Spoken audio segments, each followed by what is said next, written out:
Hello guys, welcome back to the another video of Science and Tech Report. Today I am going to discuss about the new form of light, so watch till the end.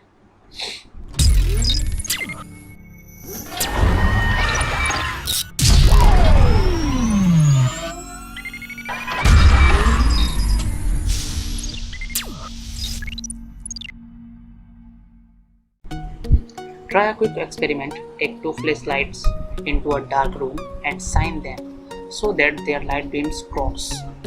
Notice anything peculiar? The rather anticlimactic answer is probably not. That's because the individual photons that make up light do not interact. Instead, they simply pass each other by like different speeds in light. But what if light particles could be made to interact, attracting and repelling each other like atoms in ordinary matter? One tantalizing, elaborate sci-fi possibility: lightsabers, beams of light that can pull and push on each other, making for dazzling, epic confrontations. Or in a more likely scenario, that beams of light could meet and merge into a single luminous stream. It may seem like such optical behavior would require bending the rules of physics, but in fact scientists at MIT and elsewhere have now demonstrated that photons can indeed be made to interact, an accomplishment that could open a path towards using photons in quantum computing, if not in lightsabers. In controlled experiments, the researchers found that when they shone a very weak laser beam through a dense cloud of ultra-cold rubidium atoms, rather than exiting the cloud as single, randomly spaced photons, the photons bound together in pairs or triplets, suggesting some kind of interactions. In this case, attraction taking place among them.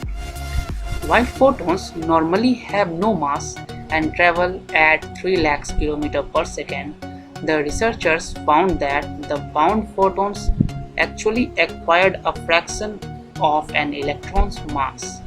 These newly wedged down light particles were also relatively sluggish, traveling about 1 lakh times slower than normal non-interacting photons.